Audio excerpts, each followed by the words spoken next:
Dispatchers help callers on the worst days of their lives. For over 25 years, we've been there. A silent partner in millions of calls thanks to our redundant and diverse networks that ensure call delivery.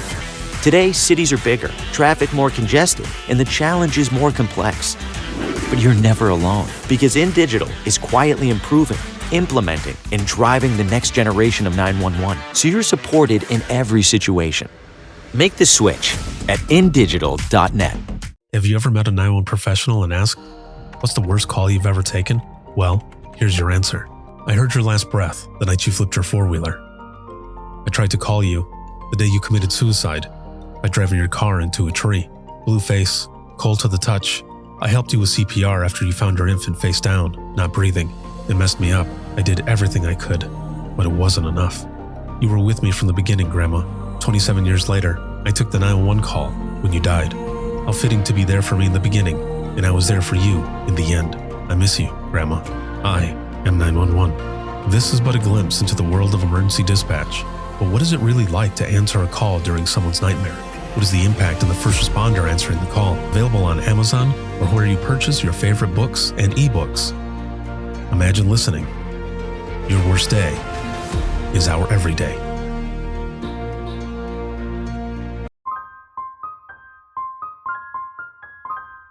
This is Jordan, and you're listening to the Code 7 Podcast Network.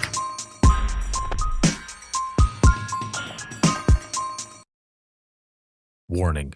This episode contains the 3 A's of podcasting: adult content, adult language, and awesomeness. You've been warned. He called from a cell phone. He wouldn't give me his location, and he said, I'm jumping off the bridge, come find my body so my parents can know where I'm at. And then he hung up. And I called him back, no answer. I called him back, no answer. I called him back. And of course, I've got the phase 2 location. I've dropped the call. I've got officers en route. And I'm calling him back to verify his location, see if I can talk to him, get his name, something, right? He answers the phone and he goes, what? And I said, stay on the line with me. I need your name. And he gives me his name. And I said, I need to know what you're wearing so officers can find your body. Because that was his goal. Right? So I'm playing into his goal and trying to help him reach that goal. So I get a clothing description. And I said, what side of the bridge are you on? What can you see? And he's like, I'm just looking at the water. And I said, why did you answer when I called back? Which, I was a very unseasoned dispatcher at that time. I'd worked as an actual dispatcher on the floor for less than a year. Mm-hmm. And so that probably wasn't the best question to ask. But in the moment, that's what I asked. I said, why did you answer when I called back? And he's like, I don't know. And I said, I think it's because you want help. I think it's because you don't actually want to do this. And then he hung up again. And I couldn't get him back on the phone.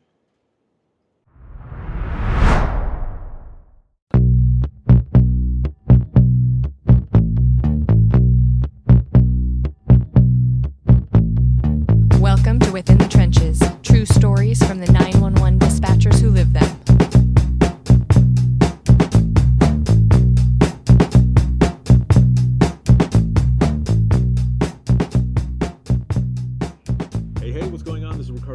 Podcast Network, and we are about to get started with Within the Trenches, true stories from the 911 dispatchers who live them. This episode is sponsored by InDigital, Leader Next Gen Core Services. Big shout out to subscribers as always, and we are currently live out here. Well, recording live. We're not really live. Daylan over here is like, wait, what? No, we're recording live, and we're out here in Bandera, Texas, at the Mayan Ranch for the 911. Leadership training event that is put on by the 360 dispatcher, our good friend Joe Serio. So we are here at the ranch, the Mayan Ranch in Bandera, Texas. It has been an excellent week already. A lot of good stuff going on, and it's a gorgeous day out. Beautiful. And you, my friend, Daylan, who's a 911 professional and center manager with your center? Brazoria County. See, I'm glad I had her say it because I probably would not have gone. I would have bitten my tongue, and yeah, that's what would have happened. And how many years have you been in public safety?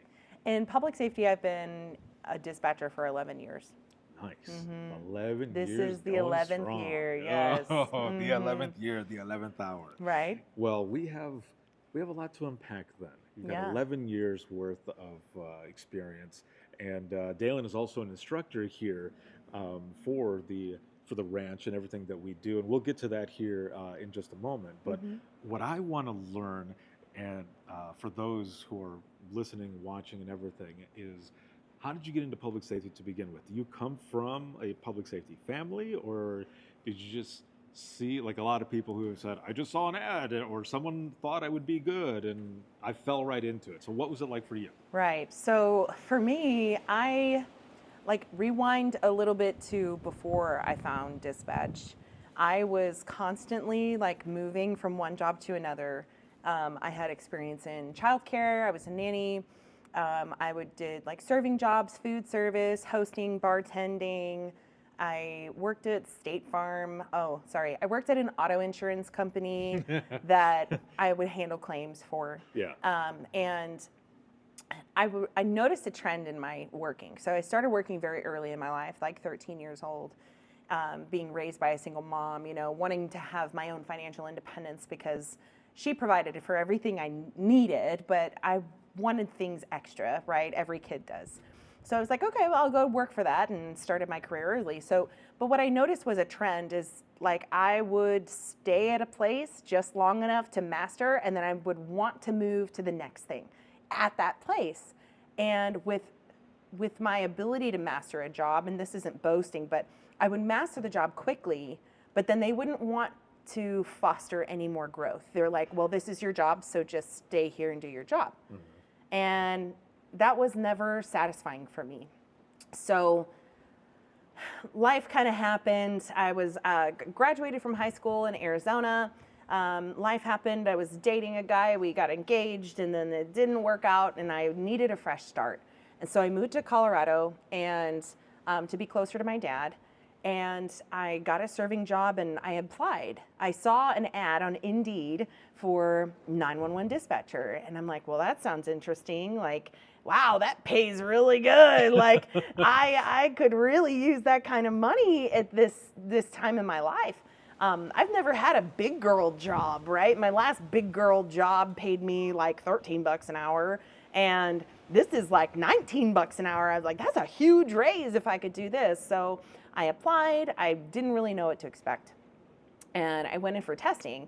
And of course you do the mapping testing and the keyboarding and the, reading comprehension. And back in the day, we didn't really have critical. It wasn't a thing. But it was kind of all of those independent things put together. And at the beginning of this test, Ricardo, they said, so we should probably inform you that statistically only 30% of the people in this class will pass this course. Oh. And then they followed that up with saying, but in reality, it'll only be about 10. And so my confidence was immediately in the trash can. Right. Because I'm I'm this 21-year-old girl, or 20. I was 20-year-old girl, and I'm this sounds really intense. I'm just preparing myself emotionally to fail and be okay, whatever, it's not for me. Yeah. But I passed.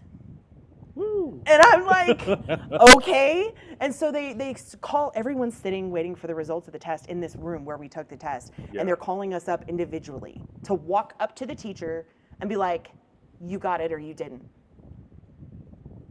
And I'm the pressure's on.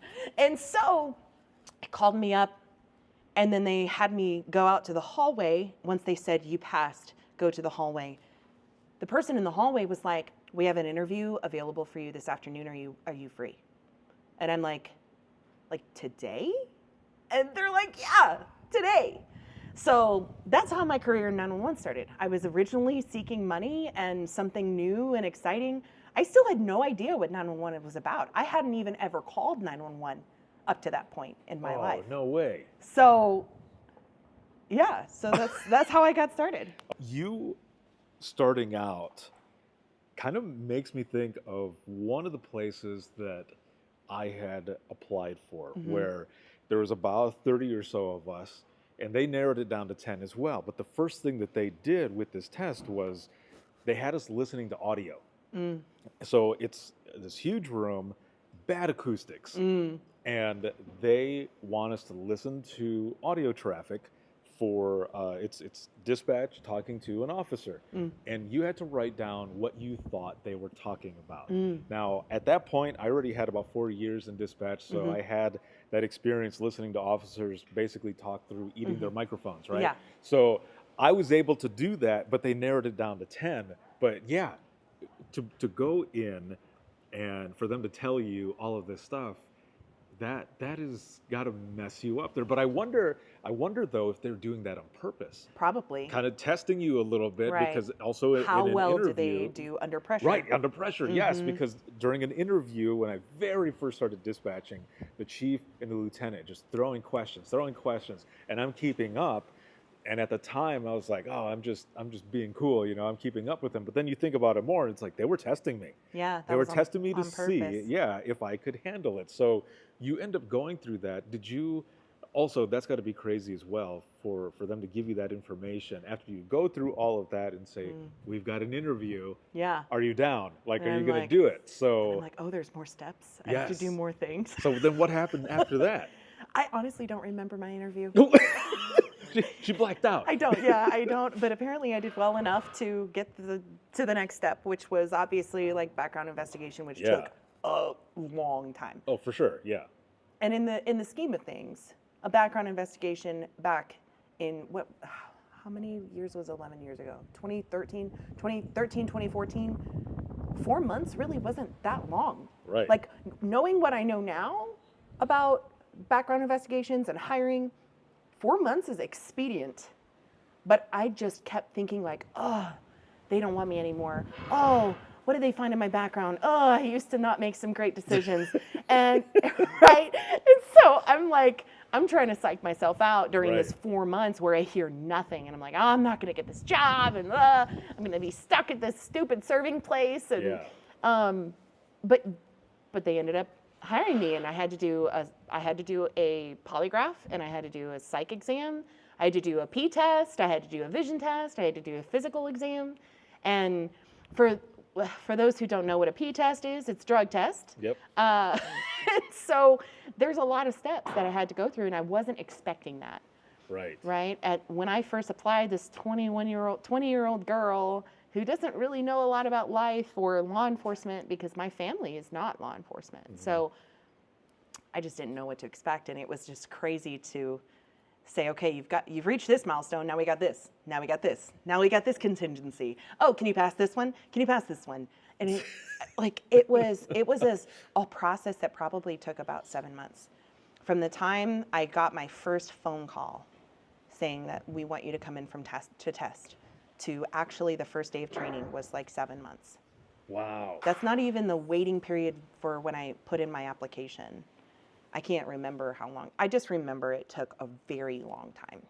Jeez. So you end up finding out that you end up getting the position, and you've got all of those emotions like, yes, but also, can I do this? And you're kind of freaking out. Like, so at this point, though, had you done a sit-along or anything like that? So Yes. Oh, you did? Yes. Okay. They incorporated a sit-along into the hiring process.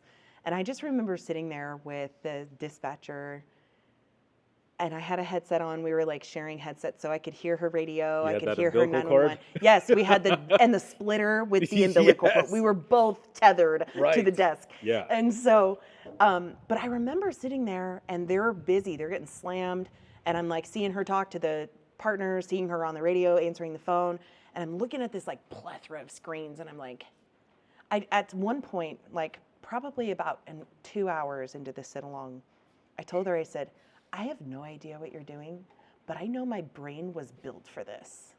Like, Nice. it was just like, I need to do this. Yeah. And I don't know what it was that made me feel called to do that. Maybe I have undiagnosed ADHD. I don't know. But to this day, I still have never sought professional advice on that. And you know what? If I do, then it's my superpower because This is true. Yeah. I'm a kick-ass dispatcher.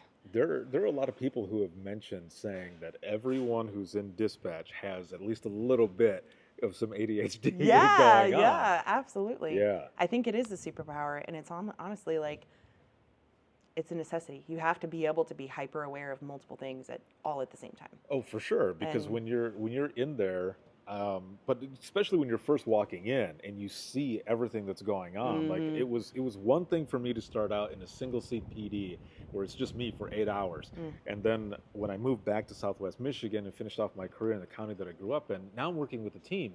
So now I'm walking in, seeing all of these monitors, these 3 people that are working, kicking ass, taking names, but they're doing something that you would think like they would need tons of arms, like an octopus, to be doing everything, also eating at the same time. Yeah.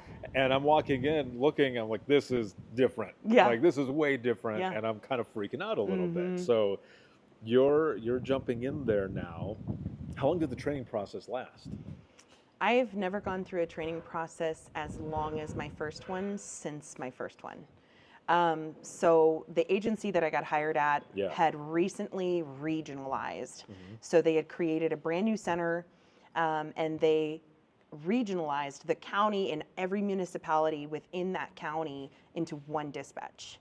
And that was right before I got hired. So how many they hired with me, the number was 19. They hired 19 employees for dispatch, Yeah. all at the same time. Minimum staff was 8. Oh, wow. So, And our minimum staffing was 3. well, and it's one of those things where it's like, knowing what I know now, I understand why it was so long and Right. why they did it that way, because you can't put 19 dispatchers on the floor to train with someone after 2 weeks or 3 weeks in a classroom, Yeah. because we just don't have the manpower to train that many people. And they definitely didn't. So my training, I can't remember the exact amount of time, but it was a very long time. It was months in the classroom.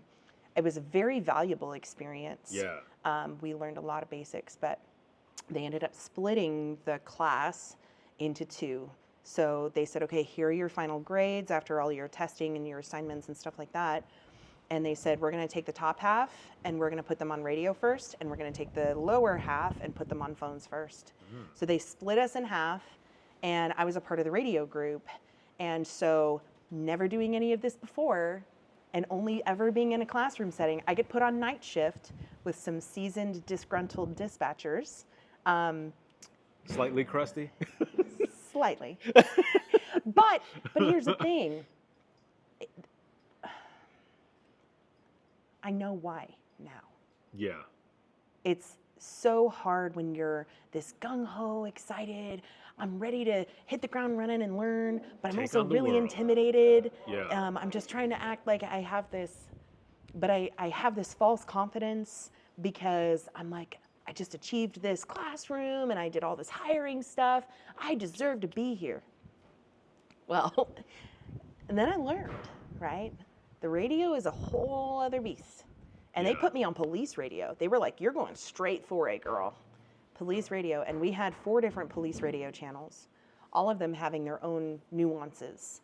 And so, but it was during the classroom training, I broke down to one of my colleagues that I was training with, who had become friends with. And I just told her in tears, I was like, I can't do this. I can't take on this type of responsibility. Like, I'm not good enough for this. They deserve someone who's more skilled or more able, or I was just my own worst critic. Yeah. And I almost left. I almost dropped out.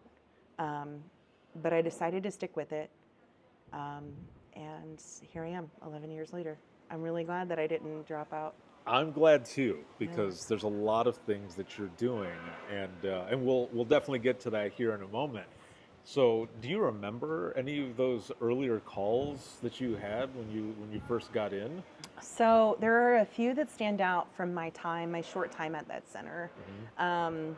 And I'm going to give you synopses Yeah, of sure. short like short clips of each one, and I'll let you pick what we talk about. For sure. Because I don't think we have time to dive into each of them. One of them was I spoke to a murderer right after he committed a murder. The second one is I spoke with a first-party suicidal female who had tried to overdose and then changed her mind. And then the last one is me and the police officers, I took a 911 call for a man trying to jump off of a bridge to kill himself. Wow. So I'm gonna let you pick one of those three. Well, I know what a lot of people would want me to choose. Okay. But I want to hear about the person who decided not to do it after all. Because I think there are moments when we were talking to people, and I'm a firm believer that sometimes there are some phone calls that are meant for us, whether it be some sort of experience that we had beforehand, that we're able to connect deeper with that person. And there's not a lot of times where we get those wins, Yeah. where we are able to truly say that we know that we helped someone. And when we get to talk to someone, no matter how long it is that we're talking to that person, and they decide at the end they don't want to, or they change their mind, I feel like there's something there. There was some sort of connection that was made, some words that were said. I don't know. That's just me, you know. That's how I feel. So I want to hear about that story. So the one that I described in the synopses actually had changed her mind before she called. And she realized that what she did was a mistake, and she then wanted help. If you want to hear about the experience of someone changing their mind based off of, or not taking action based off of a phone call, I'm going to tell you the third story. Whichever one you would like. I think because it's what you're looking for. Like, that's what you're I'm describing. looking for. That's what I'm describing. But any story really is because that's interesting as well. Because why did the person reach out? You know, that's the thing as well. Because I want to also when people are calling, they're calling because they want to speak to someone. They need help. You know, even if they decided that it was a mistake. I mean, there could be something with just that conversation in general. Yeah. That maybe they needed confirmation that, or also for help to go out there either way, just in case in that time something happened. Yeah. There's something there either way. Yeah. Well, I mean, the girl who called, I'll give you the short bit of that. Sure. The girl who called had overdosed on some sort of medication. I can't remember what type. And I went through the EMD protocols. And after the EMD protocols, of course, I'm going to stay on the line with her. Well, she was way out in a rural area, and it took the ambulance like over 30 minutes to get to her. And so I was on the phone with her for a very long time. And she was my age. And I was asking her about her life and what made her decide. And when she was telling me about, she's in school, she's getting A's, she's, a mom, and she's this and she's that, and like what she described was externally her life looked like she was on the right track. And up to that point in my career, I had never felt suicidal. I had never known what it feels like to go through those thoughts or that season. And so I didn't really know what to say to her other than to just keep her talking so that I knew she wasn't passing out. Yeah. So I was asking her questions about her life, very open-ended questions, and just letting her talk. And then I got really emotional on the call. I started crying. Which I thought I would get in trouble for, but I didn't. But I started crying because she was describing everyone thinks my life is great, and everyone around me, she's like, I just decided that, I don't want to die. Like, I need to be here for my kid. I need to be here for, whatever life has for me, even though it's hard and it sucks and I feel like I'm not worthy of it. So it was really impactful. That was probably one of the first calls that really stuck with me, just because of how deep of a relationship I built with that person on the phone in such a short amount of time. I often think about her, like sometimes I'll think about her and be like, I wonder if she was able to get through that fully, you know, and really embrace her meaning in life and her purpose in life. The other suicidal guy I feel like was more impactful because he called from a cell phone. He wouldn't give me his location, and he said, I'm jumping off the bridge, come find my body so my parents can know where I'm at. And then he hung up. And I called him back, no answer. I called him back, no answer. I called him back. And of course, I've got the phase 2 location. I've dropped the call. I've got officers en route. And I'm calling him back to verify his location, see if I can talk to him, get his name, something, right? He answers the phone and he goes, what? And I said, stay on the line with me. I need your name. And he gives me his name. And I said, I need to know what you're wearing so officers can find your body. Because that was his goal. Right? So I'm playing into his goal and trying to help him reach that goal. So I get a clothing description. And I said, what side of the bridge are you on? What can you see? And he's like, I'm just looking at the water. And I said, why did you answer when I called back? Which, I was a very unseasoned dispatcher at that time. I'd worked as an actual dispatcher on the floor for less than a year. And so that probably wasn't the best question to ask. But in the moment, that's what I asked. I said, why did you answer when I called back? And he's like, I don't know. And I said, I think it's because you want help. I think it's because you don't actually want to do this.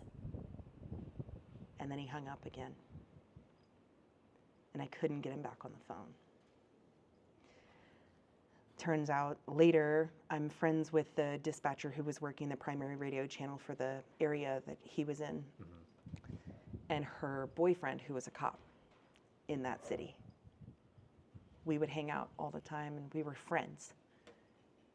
He ends up showing up, distracting the guy, and pulling him off the bridge. Wow. He was sitting there, and he had made a noose. And he had the noose around his neck and tied to a post on the bridge. And he was going to hang himself off the bridge. And his life was saved. I don't know anything else after that. I don't know if he had later attempts. I don't know if he received the help that he needed. This was right at the beginning of when states were starting to mandate 72-hour holds. And so he was placed on a 72-hour hold, and that's that. Wow. Those are calls like that. Because I remember talking to many folks, and when you don't get that closure, it's hard because depending on how, even if you don't have a long drive home, it sticks in your head. And you're like, I wonder what happened to that person. And whatever happened to that person, hopefully they found peace, whatever version of peace that is for them. But also then, you know, a piece of that person sticks with us, and you take that with you, whether it's, you know, something that you experience later on, that you connect with that as well, or you've got new folks that are coming in who are struggling with something similar, and you're able to talk to them to say, I know what you're going through. And of course, you're probably going to get someone who goes, yeah, sure, you know, you're just telling me. And then you give them the example, and then you're locked in. Excuse me. And then you're able to connect with that person to help them through that as well. I think a lot of our stories, a lot of our experiences can inspire and help others move forward and evolve, Mm-hmm. but also maybe even become kind of their survival story in a way.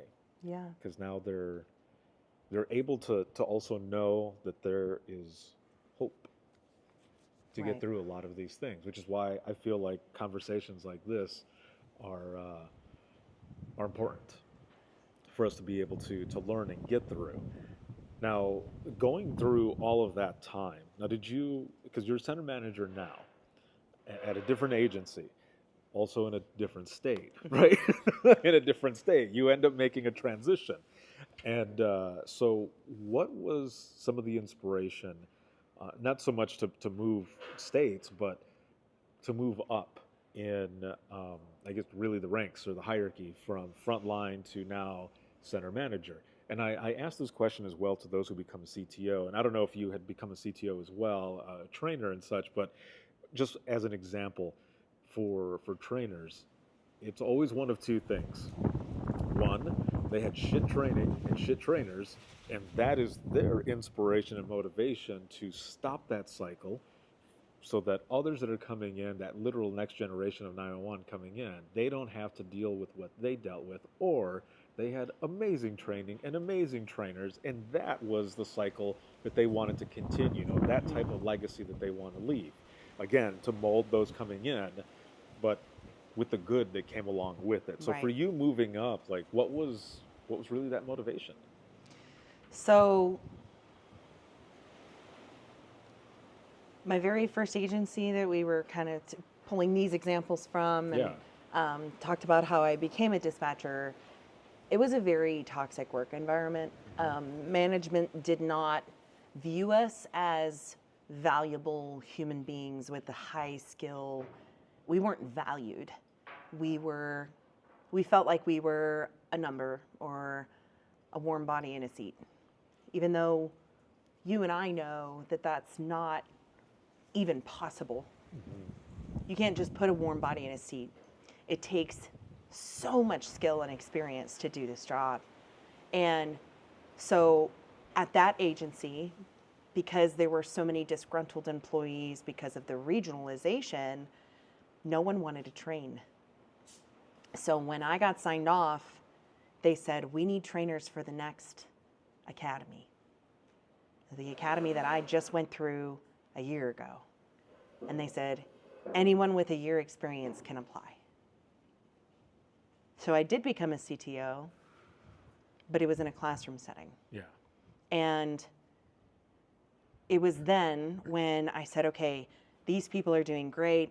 You know, these dispatchers will totally make it. They've got the skills, but these ones, not so much. They wanted to give those ones remedial training. So I was their trainer even longer in the classroom. And I recommended only one of them to go through the program, and management still put all of them through. And I know that that's not just my own story. That happens at so many places. Yeah. And I felt like all the work that I had done was in vain, because now I would have to go work a shift with those people that I knew weren't capable of doing the job well. And I've seen them struggle, and I've given them opportunity to improve. I've given them opportunity to expand their skill.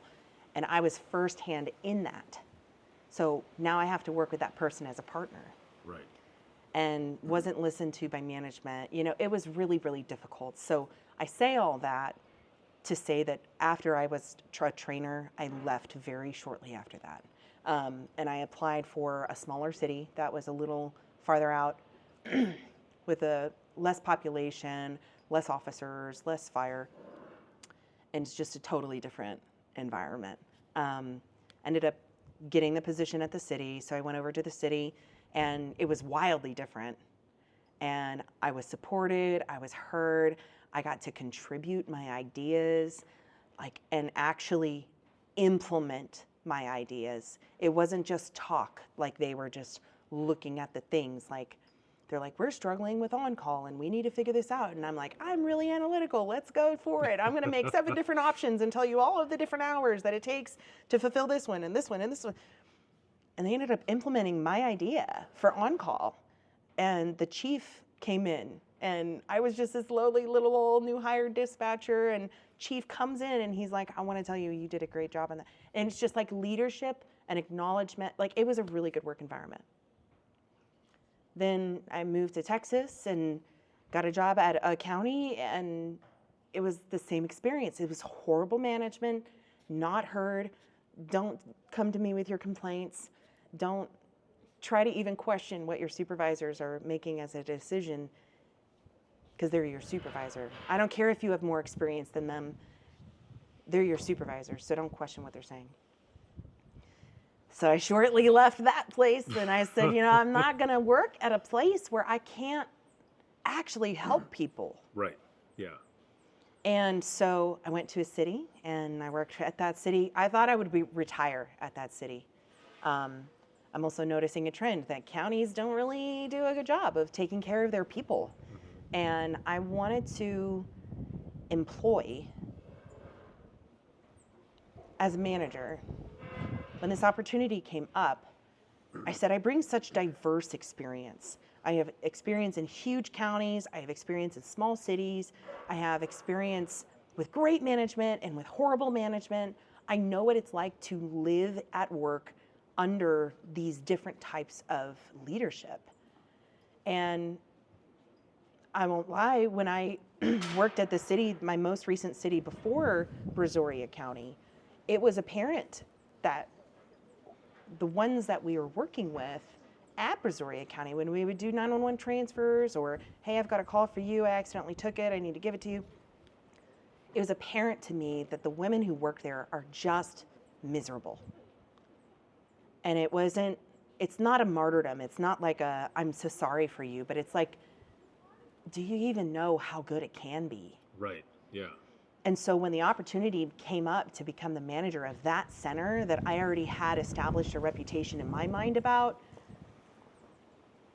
and I brought it to the Lord, and I said, if I'm meant to be here, like on paper, I'm really not qualified. I've never been a supervisor. I've never really managed people. But if you want me here, Lord, and you've got me this, open the door and don't let anyone shut it. And if this is not for me and I'm seeking this for like my own reasons that are not aligned with you, then close the door and don't let anyone open it. So I went in, interviewed, did my presentation, and I got the job. And here I am. So that's kind of why.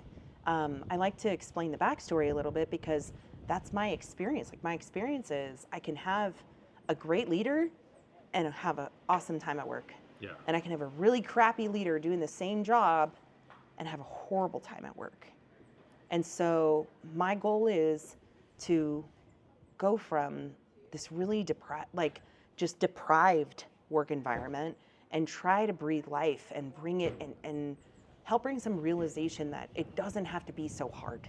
Right. You have got a story for sure. Yeah. And I love the fact that you put a lot of weight in faith, because there are some that do, and there's some that are just like, whatever happens, happens. But I feel like, and this also comes from just like conversations with my grandmother, my mom's mom. And just for example, there was one time I remember that I was late for something, and I came back, and I was just pissing and moaning about it. And my grandmother's telling me in Spanish, she goes, "Don't be so upset about something like that." And I said, "Yeah, but and I'm trying to explain." And she goes, "No, I want you to listen." And she's like, "This comes from years of experience, and also like my faith." She goes, "I believe that we're put in certain places for reasons, and maybe you were late because of an accident that happened that you would have been involved in if you were on time. So whenever you're late for something, or there's traffic, or there's something that's kind of blocking your way of getting to that destination, just go with it, because there's got to be a reason." Yes. And there have been a couple times where I was late for something, and there was an accident that I ended up coming upon. Like, I see it on my Google Maps or whatever. I'm like, Grandma. Yeah. So and that's why I mean, say that I love that you put a lot of weight in faith, because there is definitely something to it. Whether anybody believes it or not, you can have all of your beliefs. It doesn't matter. We have our beliefs, and I believe that there's a some version or form of divine intervention, and you put it in the Lord's hands, and Oh, yeah. look where you're at now. Well, and it hasn't been easy. No. It has not. It's been the most challenging thing I've ever done. I always tell the people that I'm training that training to be a dispatcher is the hardest part of being a dispatcher. Well, let me tell you. That what up to that point in my life, that was the hardest part. I'd gone through training programs 4 separate times in my career. Training really is the hardest part, because you have to learn so much. You have to learn where the resources are at. You got to learn your officers. You got to learn the geography. You've got to learn how to address, and every county address is different. And you got to unlearn what you had already retained so solidly in your mind. Yeah. And then you got to relearn. But I'll tell you, learning how to be a dispatcher at a new agency at the same time that you're learning how to be a manager at a new agency, and a manager period, because I'd have no experience with that, Yeah. is extremely difficult. I can imagine, because the folks that are there, there's two things probably that they're thinking. Oh, we've got someone who comes from where we come from, but they've never worked here before. They don't know how we work. They don't know our geography. They don't know how the other disciplines of public safety work around us. And if there's no communication there to begin with, then you're walking into that as well. And so that is well done, because that's a Well, lot to go through. yeah. That's a lot to go through. It is. And so you're going through all of that. You've got all of this experience, all of these different things that are happening, going on. And I think this is a good segue, as you mentioned, how difficult a lot of things are or were. Because there is, and we talked about this in the beginning, there's a class that you teach.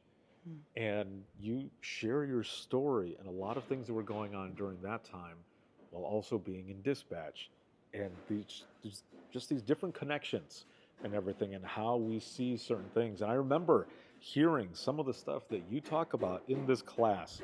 So for those who are watching and listening, if you could please just kind of give like an overview of your class, what it's about, and really your motivation for teaching it. So the class that I teach is called Empathy in Action. And the purpose is to enhance a dispatcher's response to domestic violence calls. And it's not a protocol training. It's not a answering protocol. It's not really guiding like the tactical skill. The purpose is to really educate and enhance that understanding of these stigmas that we have in public safety. And these stigmas can range from, oh, well, why do they keep going back, to, oh, well, I'm going through this and people say these things to me at the dispatch center, or say these things about domestic violence at the dispatch center. It's not safe. I can't say anything about what I'm going through at work, because I'm going to be viewed as weak or lesser than or a victim. And so in my training, I talk about my story and how the generational cycles of trauma really affected my ability to become a victim. And the difference between me and another victim is that I've just had 5 years of singleness, where I'm being intentional about reflecting on my life and figuring out why this even happened in the first place. And I feel like the majority of us don't take that time because we just don't want to feel it. We just want to move on. And for me, it was unavoidable, because now I had a baby by myself, and I'm trying to get my job going and learn how to be a parent, all these things, and then heal from what had happened. And so, but the purpose is to make sure that we as dispatchers are educated to really care for the public in this way, because we don't. We try to sever it and say, okay, well, officers are there, whatever, move on to the next thing. Or we're just asking our questions and we're stone-faced about it. Or, there's no compassion. And then but then it's not just about the caller care, it's also about the culture. Because how we treat the caller is how it bleeds into our culture, which is why I emphasize for dispatchers, it's so important to catch that. Because even though I was a 911 dispatcher for quite a while, and I was aware that these things can happen, and I was aware of how these circumstances can come around, I didn't tell anyone at work what was going on with me at home. And it was because of stigmas.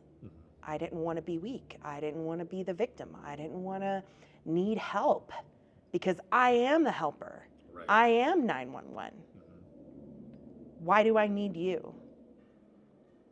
Well, obviously I was naive, and I had a lot of maturing to do at that time, but that was the mindset. And so I talk to people, I teach people how to get out of that, how to really combat those stigmas, how to bring a deeper understanding as to why these things happen in the first place, and ultimately, hopefully, change culture, which changes caller care, which changes caring for each other, and safety and security at work, like psychological safety at work, I think that's what I love about your class, is because nothing against protocols or policies or anything like that. I mean, those classes are good as well, but the classes that I relate to more are the ones where the presenter shares a portion of themselves with the attendees of that class, because it's more relatable.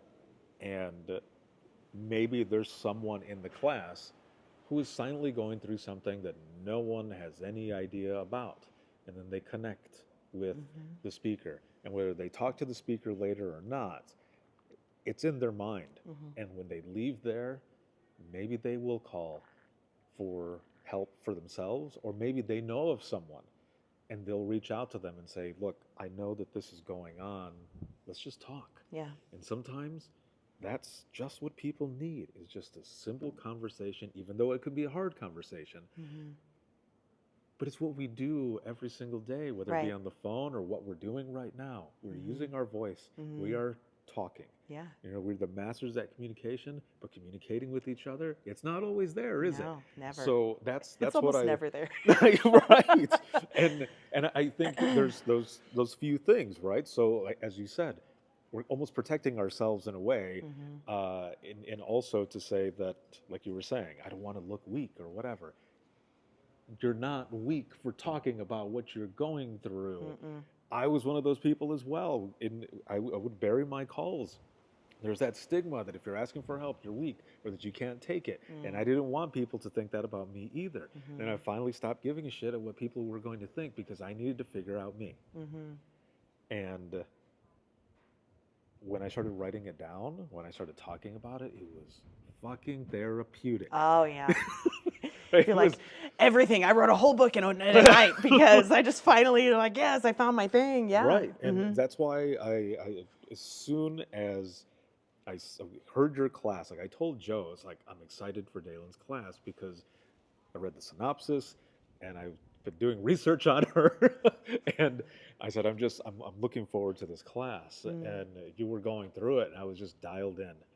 And you weren't even 10 minutes in. I was like, you got to be on. I have to have you on to talk about this, because it's stuff that not a lot of people talk about, and it's important, especially when the speaker has also experienced what it is that you're talking about, and you're giving those examples. It's just it's inspiring. So thank you for sharing in the class, and also kind of going over it with us right now during this time. For anybody who's out there, who's watching and listening, and is, I don't know, on the fence about talking to somebody about whatever they're going through, whether it be domestic violence or just their mental health and wellness in general, what would you say to someone who's watching and listening right now? You are not alone. And that phrase is kind of coined for certain like police, community care programs or whatever. But I mean it in all genuinity. We were having a conversation before this. It's like when someone's going through something really hard and they internalize it and we're trying to figure it out on our own, we feel like we're the only ones going through it. Yes. We feel like our brains trick us into thinking that we shouldn't talk about this to anybody because we'll either receive judgment or we'll be a burden to them. And I'm a helper. I'm not a burden. Yeah. Right? My identity stems from me being able to help people. So if I need help, that means I'm not helping. But that's actually completely false. It's completely false. What you're going through, it might help bolster another person's leadership skills to help you through that. It might help bolster their knowledge. It might help encourage them that we actually have trust to talk about hard things. And so what I would say is you're not alone. You are not the only person going through this. We as humans like to think that we're unique.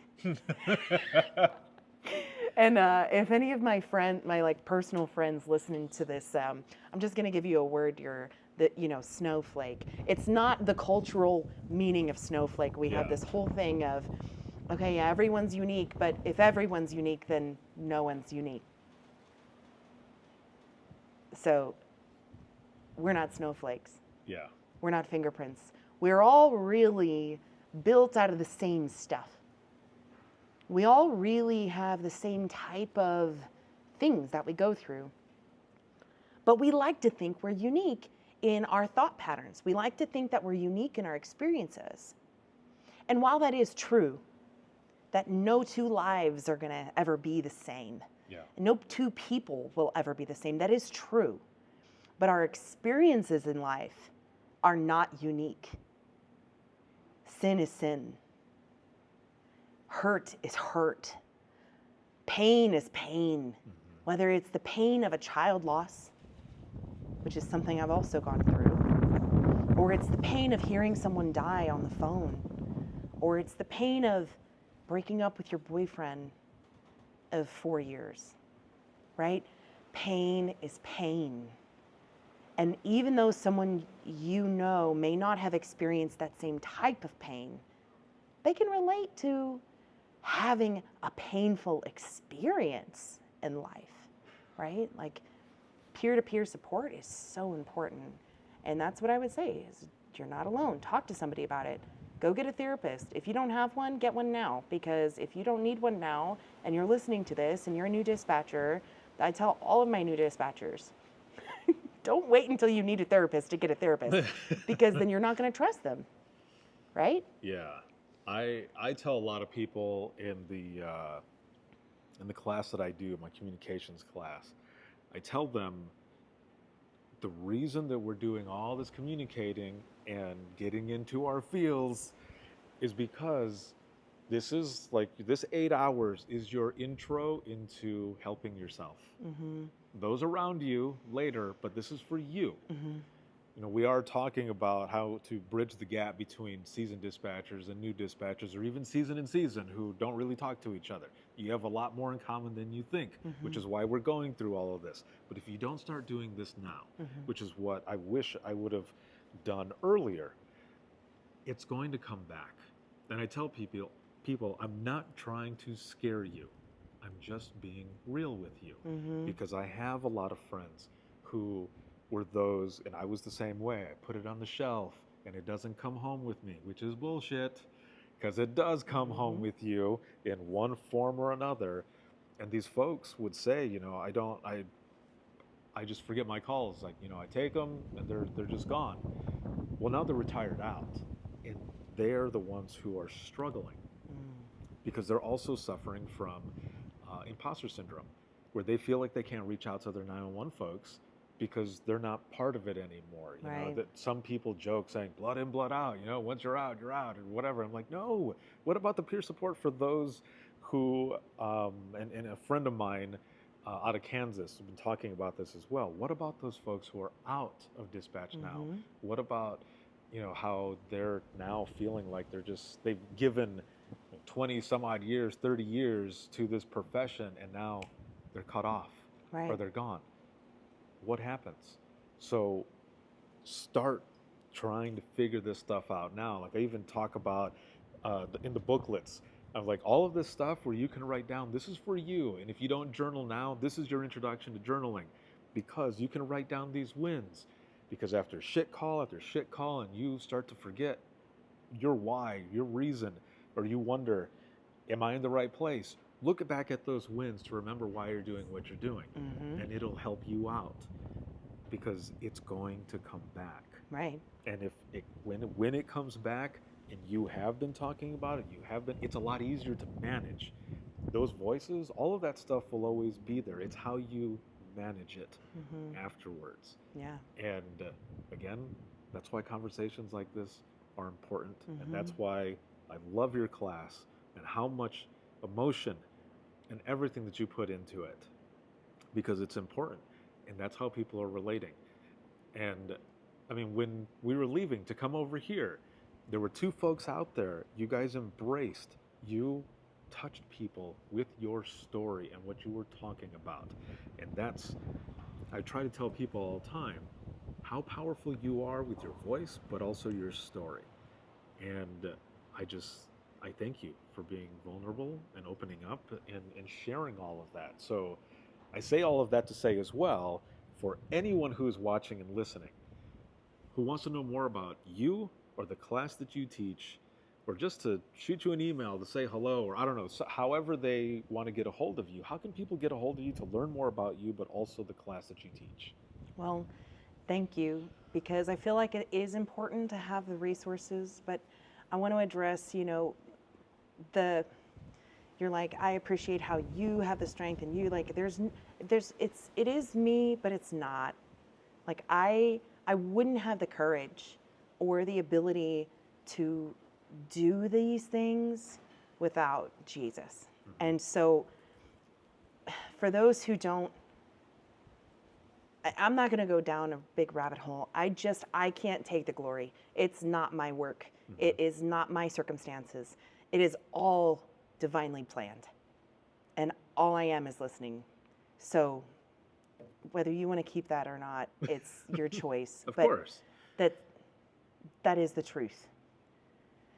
But if people want to get hold of me, like because they may want to learn more about a training, or they feel like this culture issue is a culture issue in their dispatch center, or maybe their call takers take a lot of DVs and like are stonewall about it and really just cold, or anything of that nature. Like, or even if someone's listening here and is experiencing domestic violence, like you are not alone. There are ways out. And a part of that, like I put my phone number up on the whiteboard outside of my presentation, because some people might not have that courage today, but tomorrow they might. Right. Tomorrow they might have that courage, and then they're like, oh, I wish I would have had that phone number. So, but my phone number is out there for those who take my class. For those on this podcast, if you want to reach out and just connect or talk about how we could train your center, or just have a conversation about something that you're experiencing in your life and you want to talk to someone who has been through something similar, and that is me, like just send me an email, daylanryan@gmail.com.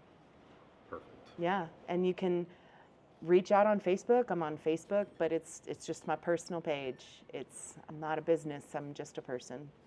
I love that. Yeah. Well, I've got one last question for you. Okay. As we go into the wrap up of this episode, which has been awesome to have you on and hear your story and just your motivation, your faith as well, which is refreshing. If you could go back in time to talk to yourself in the beginning of your public safety career, and I always tell people, it's not to change anything, because we go through many things, no matter if it's a good lesson, a hard lesson, or whatever, and it builds us to where we're at today. But if you could go back in time to talk to yourself, what would you say to yourself?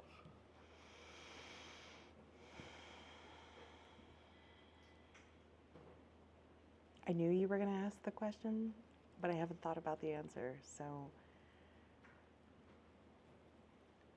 I would probably say, like, slow down, sister. Like, slow down, sister. Yeah. You don't need so much OT. You don't need so much, like, for lack of better term, like balls to the wall, just going all the time. Overtime, like instead of working 8s, you work 16s 4 days in a row because you're just like money grubbing. And in the meantime, not understanding the consequences of that, right? And then ultimately being burnout and not productive at work, and then missing out on finding like what am I outside of 911? Yeah. And I never asked myself that question. I identified with my career for too long. That's who I was. I am 911. And here's the thing, you build your entire brand on that because we all do it. But I am also something else. I am also a friend. I am also an artist. I'm also a singer. I'm also a child of God. I'm also a daughter. I'm also a sister. You know, there's so many things in my life that went to the wayside when I found this career because I am 911. I am that lifeline. If I'm not there, people will die. No, that's not the truth. If I'm not there, they're going to find someone to be there. It doesn't just disappear because I didn't pick up the overtime. Right. So I'd tell myself to slow down. I love it. Slow down, sister. Slow down, sister. I love that. Yeah. Thank you so much for being you and for everything that you're doing and for what you do in this profession. I appreciate it. Yeah. This has been an excellent episode. I've been really enjoyed being here with you, Ricardo. This was like, fun. This was fun, and I was really looking forward to this. And it's been something that's just been on my heart, and it's crazy to know that, I don't know, like you having such a big impact on the, like, has anyone in an episode ever asked you, like, what motivates you to do I Am 911? You know, so what I tell people and is, you know, the whole thing behind this, the way it started, it was just to simply raise awareness for reclassification, to show the importance of 911 professionals and to show what emergency 911 professionals do versus those in the clerical class and commercial dispatchers. Nothing against anyone of the clerical class. That's not what I'm saying. Don't get it twisted. It's just to show what it is that we go through, because for a long time, dispatch was put off to the wayside. And through storytelling, we were able to show so much. And I wanted to give a glimpse into what it's like for us when we're taking this. So when I say I am 911, for me, it's more so I'm the one who took this call, but I want you to know that I was there with you, that you were not alone, and that you stick with me. And for us to connect that way. So it quickly turned into peer support. So where, you know, some folks identify with it like I'm specifically 911 or whatever, for me, it was more so us connecting together through our stories and how, yeah, I am 911. I'm the one who took this call. To me, it's another form of communication where those people may never read my story, or we will never meet, of course, because it was years and years ago. But if they were to read that story or someone similar, they would know that they were not alone. Yeah. And that we are somehow connected through our voices, through our stories. And the reason I continue to do what I do, and this is where I get to the part where, like in class, when we talk about our why, the folks that are doing this now, because I'm not specifically in dispatch anymore, they're my why. They're the reason that I continue to do all of this, because there's so many people that are still struggling, and some folks that don't realize how important they are, because maybe they're the higher ups or whatever who are like, you're here, you're a warm body or whatever. I'm like, no, hold your head up high, because there's not a lot of people who can do this. And we go through a lot of shit, but there are a lot of rewarding moments as well. So through our stories, to kind of remember those and connect with each other, because we're the only ones who know what this is like. Yeah. And I remember having a conversation with my old team, not the most recent one, but the one before that. And I remember sitting there with them, and I look over to my partner Tristan and Megan, and I said, you know, the shit that we've gone through, no one will ever know what that was like, except for us. Because we were here and we were supporting each other. And it took us a little while to, like, we were all friends, right? But it took us a while to get to a lot of those deeper connections, because nobody wanted to really talk about any of that stuff. So for me, it's leaving 911 in a better place than where I found it. And if I can help someone share their story and relieve some sort of stress or make it better, or that being a door that's open for them to now feel comfortable to ask for help or to talk to others, that's what I'm going to continue to do. Oh, fuck yeah. I'm proud of you, because it takes a lot. Like, what you're doing is not small. And for how long you've been doing it, not small. It makes a huge impact. It does. Thank you.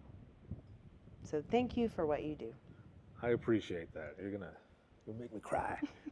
Good. As we're getting cry on camera. I know. As we're getting into our feels here. Yeah.